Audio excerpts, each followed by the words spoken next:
All right. I believe I'm live, hopefully. 13 love, 13 knowledge, 13 wisdom, 13 respect. This is Your Creation 13. Tonight, I want to be discussing the laying of hands. I'm actually uh, setting up a teaching for this, but I figured I'd go ahead and just kind of discuss it a little bit on here to kind of help people be aware of who they're allowing the healing to come from, right? Ultimately, at the end of the day, uh, based upon my personal experiences, all the healing you need happens within you. You have all the tools you need to heal yourself, to fix yourself, to get to the state of being, to the state of mind that you want to be at, right? Sometimes it's hard to obtain where you want to be in life, but it is attainable once you set your mind to it, once you set your will and intent to it. Because at the end of the day, everything is about the will and intent of the heart and the will and intent that you put out there into the ethers, right? But there's always going to be challenges, trials, and tribulations. That's always going to take place within your life. That's a given, right? Because we're never going to learn and grow if we don't have those trials and tribulations. So, what do I mean about laying of hands? To put it simply, what is the laying of hands, right? The laying of hands is a term, a religious term, that is used to help heal people. So, yeah, as you notice in a lot of religions, they'll put their palm on the top of their head, right here, which is convenient because that goes to where? The pineal gland. So that's going to send an energy frequency, also known as the crown, right? So there's healing frequency that goes through here. There's also to the heart, which is also the space where your soul is, where the center of your being is, right? I always tell people, I'm like, if you watch, and even scientifically proven, the soul resonates here and it enters up and then it exits through the middle of your forehead. That's how the soul leaves the body. And then out. It's a very interesting fact. So people will lay their hands right here as well. They'll also lay their hands on the stomach and any other body part, right? Those are the three main ones, but they can also lay hands on any body part that they feel or that they may see, because you can see through your spiritual eyes, your spiritual lens as well. And it gets very controversial, right? You know, people call it third eye, whatever it may be, but it is the pineal gland. It is a tool that lets you see through the veil, that lets you see empathically, telepathically, right? We're able to see and sense things telepathically. Another video, so I got to get back to laying of hands. So being aware of this laying of hands also goes into Reiki healing. Exactly the same thing, right? A different word, but it's exactly the same thing. It's because selective narratives of trying to put people in categories or boxes to differentiate between the two. Be like, well, my way is the right way, or this is the right way, right? But at the end of the day, it's healing, right? Or the product of energy exchange, right? And that's what we're going to talk about right now, is energy exchange, right? So the healing of hands is identifying the area that needs healing, right? Reiki healing is the same way, identifying what needs healing, and then it is the energy exchange afterwards. But you got to realize that you're allowing somebody that you may not even know putting their hand on you. They're using their energy to scan you like an x-ray, right? And this is important to realize because they're scanning you with an x-ray. They're using, if they're even aware, they're using their pineal gland telepathically sensing and seeing where the blockages are within you.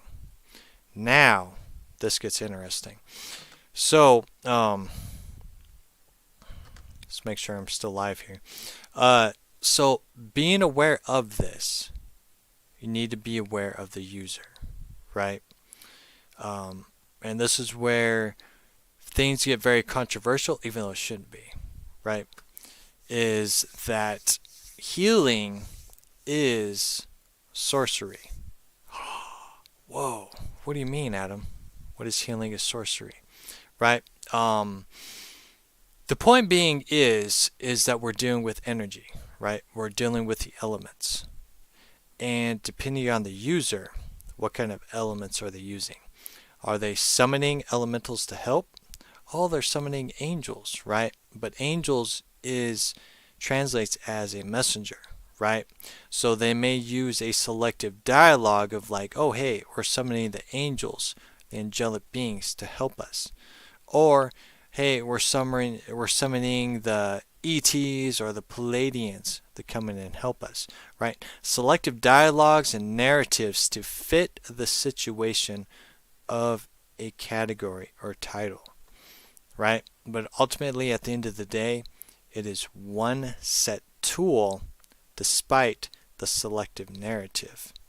So this ultimately comes down to the user and the user's will and intent. If it's based on religious format, New Age format, tribal format, whatever it may be, right? They may code it or cover it into that selective dialogue. But ultimately, there may be an agenda. They may actually be the will and intent in the heart that they truly want to heal you. But you don't know unless you know the user. So here's the product of exchange. You have to verbally say, yes, I will receive your healing. Again, let me say that again. You have to verbally agree, signing a contract, verbally agree that you're going to allow energy exchange to take place. Because if you do not, it's a breach of contract. So if someone lays hands on you and you don't verbally say, yes, I will allow this, it's a breach of contract. And what ends up happening, the user is not aware of this. But what ends up happening is the user, the perceived healer, is going to end up breaching contracts, soul contracts. And this gets interesting. And this is just a lack of knowledge and awareness between the user's part, right? They may have good will and intent, but ultimately that user is going to have to answer for a breach of contract. Because basically, when we come down here and doing the day-to-day stuff, wrestling with ourselves, maybe you have an addiction or you're going through a situation that's causing emotions. Each emotion is a spirit, is an energy frequency that you download within your being. Anxiety, depression, happiness, loneliness, those are all spirits that you sign contracts with to experience in this physical reality, right? So you're having all these entities within you sign contracts with to experience the wrestling or experience the growth and change. Hopefully that makes sense. It's really hard to really break it down. So you have these contracts within you that you verbally have signed and agreed to. So when somebody comes in and lays hands on you without your agreement, all those entities, if this person allows all these entities to leave, then they are going to be attacked by those entities. Be like, hey, you just performed a breach of contract to this being. Now you're going to have to pay the price, whether it's energy exchange, less life, whatever it may be. That's why it's called sorcery. It gets into a lot of interesting things. But if you agree to it, okay, so if you agree to the energy exchange, say, yes, I will accept your healing, right? Your perceived healing. This becomes a agreement, a contractual agreement between the user and the receiver. And what this happens is you are going to let the user enter into your energy field and begin to do energy work or do doctor work onto you, right?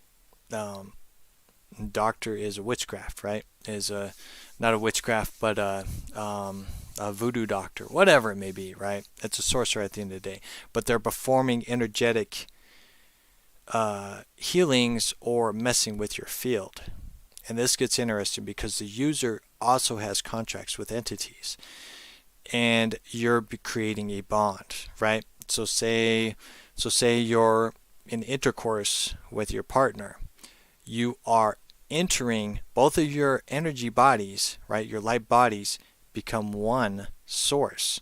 So you're both together, and all of your contracts and what you're going through, the entities and all those things merge with you because you become one entity. And that's exactly what's happening. It sounds a little weird, but that's exactly what's happening. And this is why there's so much issues and a lack of knowledge and wisdom of this, right? So when a user goes into your field, they're also, if they're not aware or if they don't know how to take care of the contracts or those entities that surround them, it's going to leak onto your field as well, whether it's of good intent or bad intent. I got to plug my computer in real quick. Hold on. I'm going to end up losing battery life here. Let's see here. Just give me a sec here. I see someone on here. How's it going? I'll have to see who you are here in a second. But it's important to realize this laying of hands, whether it be Reiki healing, whatever it is, because when they go into your field, you are going to end up downloading information from them, and they're going to download information to you, especially if, and you'll see this in the religious movement, right? Whether it be Christian oriented, Catholic oriented, whatever it is, they're entering into your field. Man, I gotta find the right cord here. I keep finding my old school one. Let's see, I just came back into town and there it is.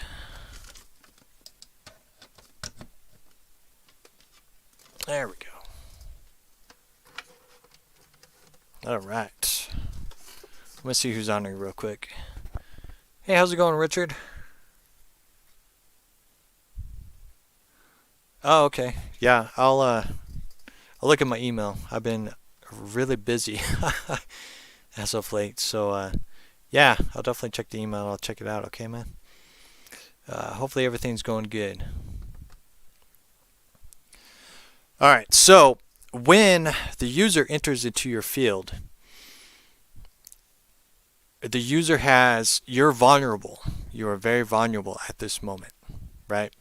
A lot of things happen into the spiritual realm, things that you don't see if you don't understand or you're not aware.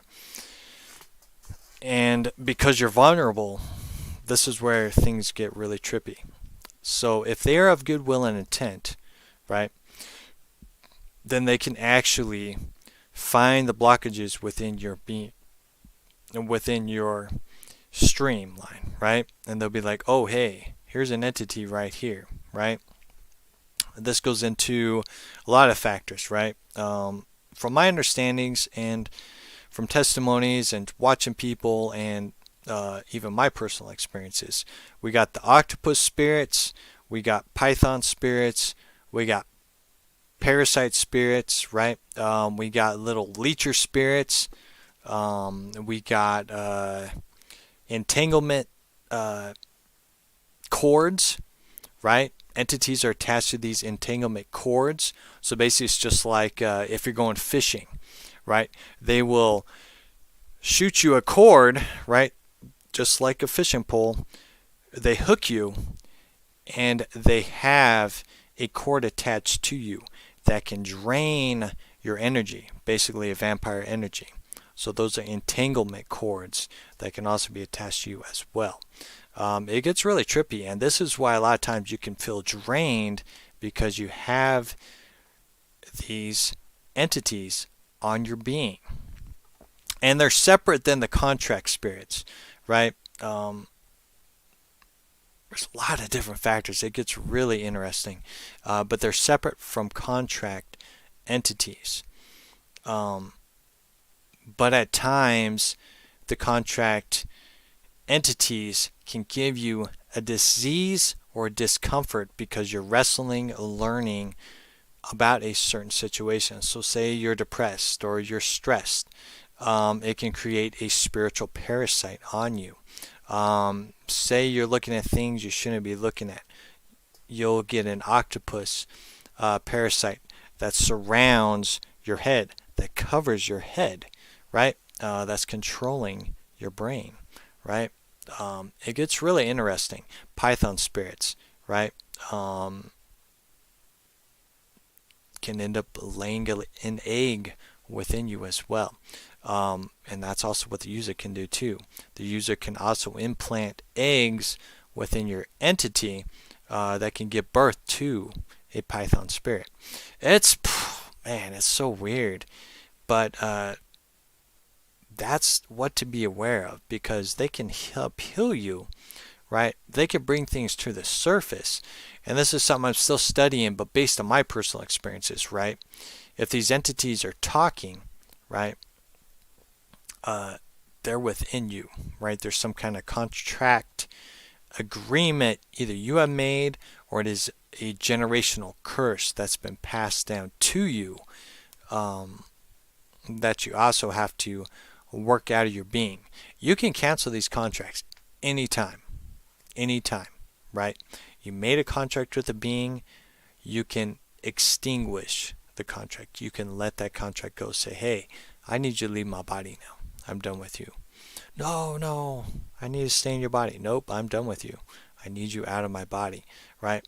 You can command these spirits to leave, right? That's the process of surrender. That's the process of releasing, right? Releasing it back out, or extinguishing it, getting rid of it, right? You've had enough. You've learned from that entity, and your contract's done with them. So with the laying of hands can also be a very similar situation. But I feel a lot of times, especially in the religious movement, Christian movement, things like that, when they're verbally saying, yes, I want to be healed of this, they're releasing it, but they don't understand. The receiver does not understand what's happening because they think it's evil or demonic, right? There's a parasite that's in you. There's something that's keeping you away from things. But have you learned why it's there? Have you learned how to get rid of it yourself, right? You got to be aware why it's there. You can't just go to a user and say, hey, I need to be healed, right? I mean, if you really need it, sure. But you got to be aware of what happens when you're with that user, right? And what's happening energetically, right? This physical suit, this physical meat suit, this physical reality is temporary. It's an illusion. But the soul, the ethers, the spiritual realm, the multi-realms, that's the real part. That's the matrix. That's the battery unit. That's where everything takes place, right? And people are so focused on the physical reality, they don't understand the energetic reality as a whole. And all you can really do is experiment, right? And find out for yourself. Nobody knows how to even take that first step, right? Meditation, praying, right, is key. You're tapping in, you're tuning in to yourself to learn about yourself. That's what Christ was all about. Go within yourself to meet me. Go within yourself to meet the Creator. Go within to learn about you, to see the temple of Solomon within you, right? The temple of Solomon within you. It's so very interesting that we're not taught this, so we have to learn about it. So getting back to the user, right? So that's a good intent user, right? They're verbally saying, do you agree to let me place my hands on you to help heal you?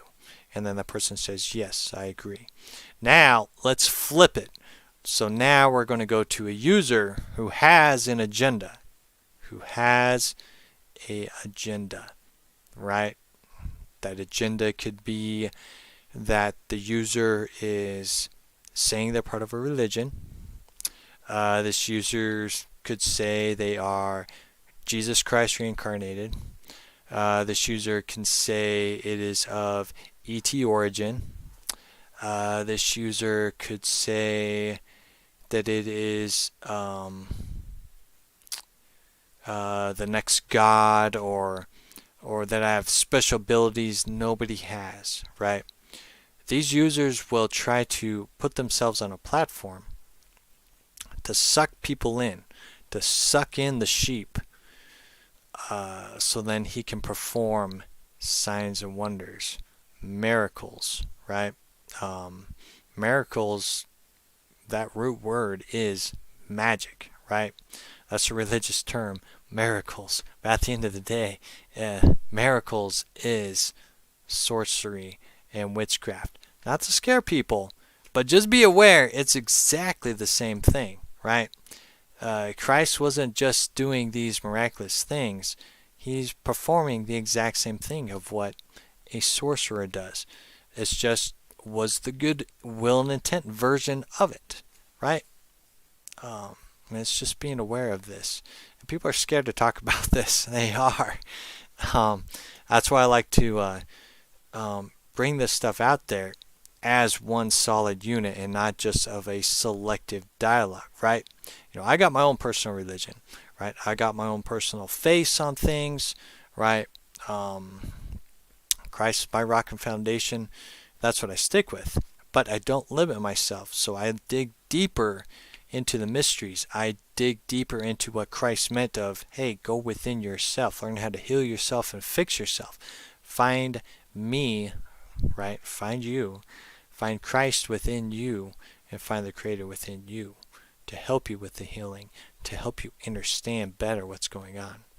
So if the user has an agenda, the user is a sorcerer, a warlock.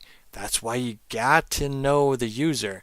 The user could be a sorcerer, a dark sorcerer, or a warlock. And what they will do is they will, like I said, put entanglement cords on you. They will put entities on you, in you, right? They can put an egg in you. They can put a chip in you, right? Energetic chip to keep track of you. And they can also mess with you telepathically, empathically, to make you submit to their will and intent. Let me say that again. They will use telepathic and empathic abilities to allow you to submit to the user. Allow you to submit to the user and the agenda. To the agenda. And when you have empathic, telepathic abilities, they can change your mindset. They can send you images. They can send you confusion and chaos within your life. And that's what we're seeing now. That's what I've experienced many times on the spiritual experience, right?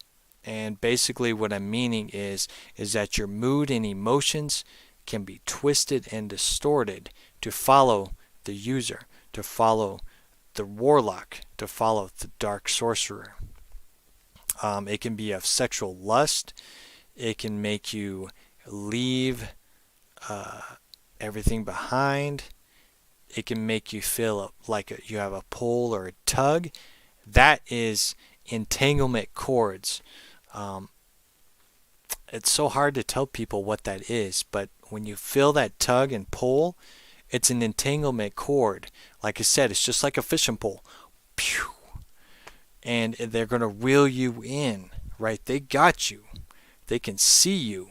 They know you're there, right? And they're going to mess with you. They're going to send you energy frequencies, and they're going to pull you in, right? That's why so many marriages have been destroyed from it, right? That means that there is a warlock or dark sorcerer that has somehow come into your life, or you have accepted a contract in some way, shape, or form, right? And it messes with people's marriages, it messes with people's religious beliefs and where they're at spiritually, right?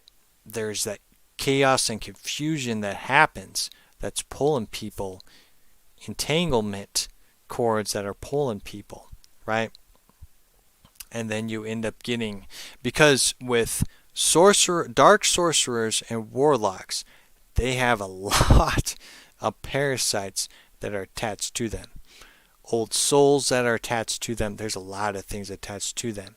And with that entanglement cord, also means you're going to end up receiving parasites to you because you agreed to it. You're going to receive parasites to you. You're going to receive entanglement cords. You're going to receive eggs that can produce python spirits. There's all these things that happen because of what? The laying of hands. You allowed the spiritual exchange to happen. You allowed your energetic being to become one, right? And this goes into another interesting subject that I will go ahead and bring up, right? Because this is happening quite a bit in the religious communities, as well as spiritual communities. And that is, like I said, intercourse with your light bodies, with your energetic bodies, right? Because this meat suit is just a vehicle and nothing more. What we feel is from the meat suit. So when I grab this bottle, I feel that it's solid. I feel the impact as it hits my hand. I can feel me gripping the lid, right? Those are just physical attributes of this meat suit. But you are the soul. You are the light body. That's the true you. So when you're in intercourse with your light body, that's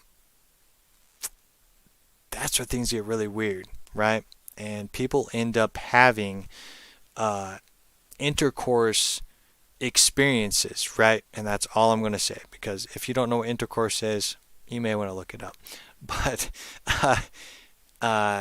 people will end up having intercourse experiences to the point of climax. And people are experiencing this, and they become one with that user, with that warlock, with that dark sorcerer, and they become spiritually connected.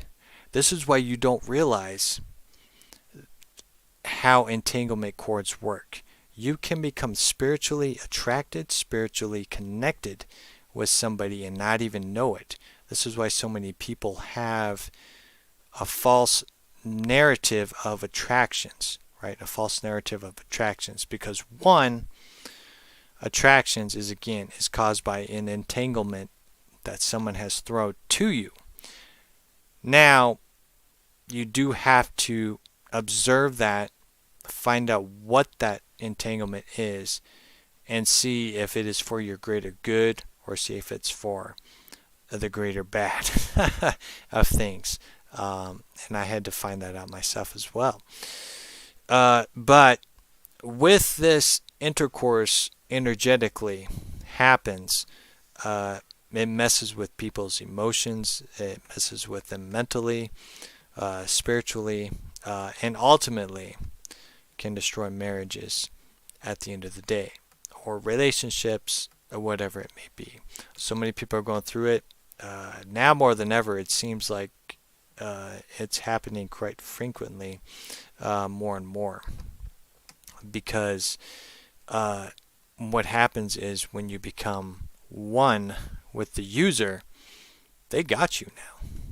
They own you, right? Until you are energetically aware of like, hey, I'm breaking this contract. I am cutting this entanglement cord. I am done with this, right? Until you're aware of that, they got you, and they're going to try to reel you in and make you theirs, right? It's crazy, man. So I'm going to go ahead and end it on that. I want to make this as short as possible. Oh my gosh, it's already been 30 minutes. Holy cow. So I'm going to end this with this. At the end of the day, hopefully you learned something from this. At the end of the day, you can heal yourself, you can fix yourself, you can learn about yourself. Christ will be your guide if you ask. You can meet the Creator within you, and you can meet all the entities that you made a contract with. Like I said, maybe you have anxiety, maybe you're a loving person, happiness, maybe you're depressed. You can meet all these entities, these contracts, and then once you learn from them, then you can release them. Say, all right, I'm done with this contract. I'm throwing it away. Leave my being, right?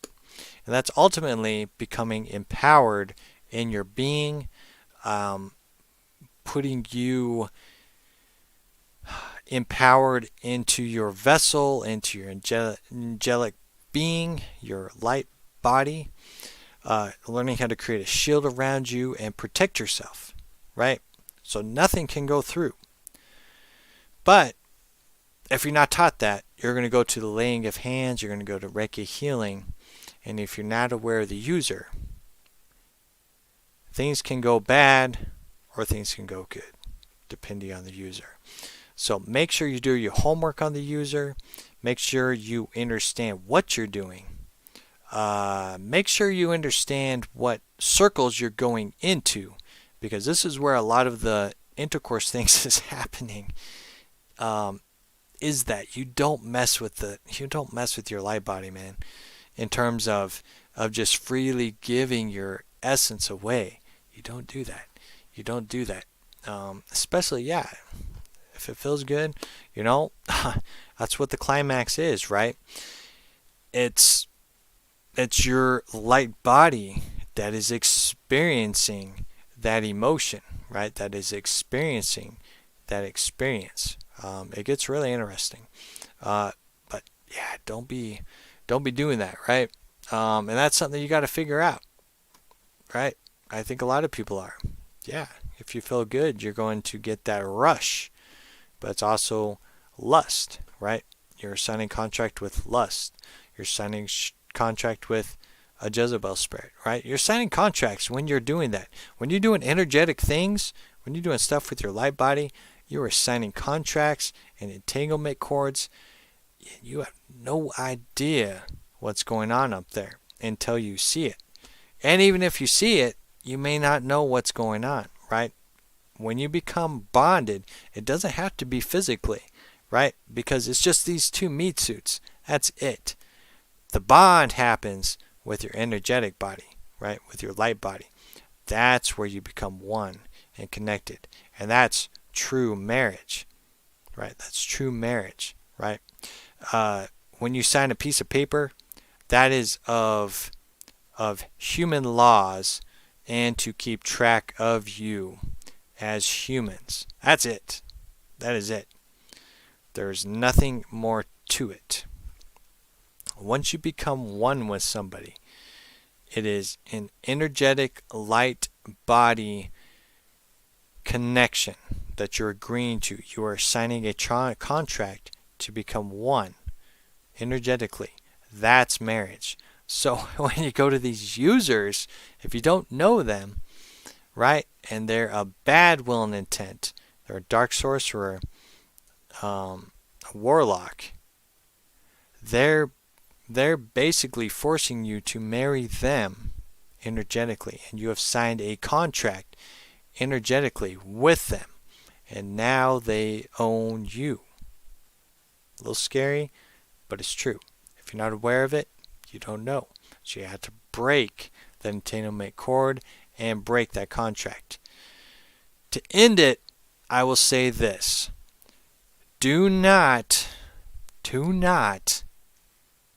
go to a stranger. Okay? Do not travel around the world to meet strangers. Right? Just because you feel a connection, just because you feel a stronger connection, right? Or a perceived love interest, right? And even the feeling of love is misunderstood.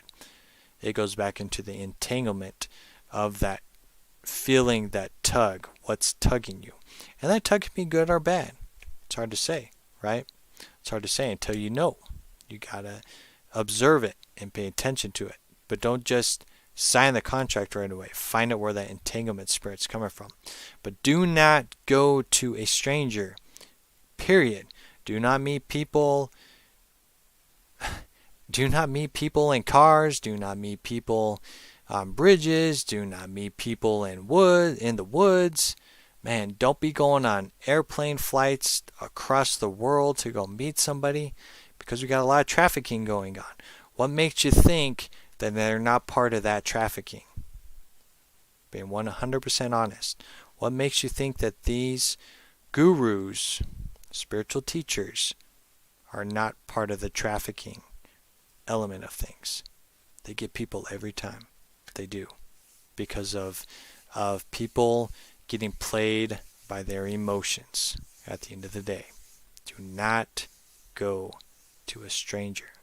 Period.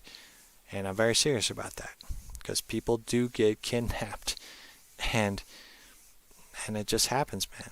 So do not get yourself in that kind of situation. Period. It's sad, but it is true facts. And if you're not into spiritual or religious stuff, people still just meet people on Facebook and TikTok, and they go meet strangers, and it doesn't end good. It doesn't. So do not go to a stranger. If you're going anywhere, make sure you go with a group of people. You're meeting in a public area. But still, even then, don't be meeting a stranger, man. You don't know someone personally. Just don't get yourself in that situation at the end of the day. So I will leave it on that. Hopefully you guys got something out of it. Definitely pray about it. If you're with Christ, then use Christ as your guide and mentor through these understandings, through these teachings, right? What is expressed through this. Not many people are going to express it like this, because they're going to use their selective narrative to bring forth their agenda, whether it's good, whether it's bad. So if you think outside the box and understand the basic tools of things, right? Healing is a real thing. You can label it however you want. You can put a selective narrative on it based on a religious title or a new age title, whatever it is. But at the end of the day, it is of one purpose, and it has a lot of intents, right? And with the user being involved in it, it really does. It can create a really big mess for both the user and the receiver as well. So I'm out of here. A lot longer than I wanted to, but hopefully you guys got some stuff out of it. So yeah, so love yourself. Keep shining bright. I'll talk to y'all later.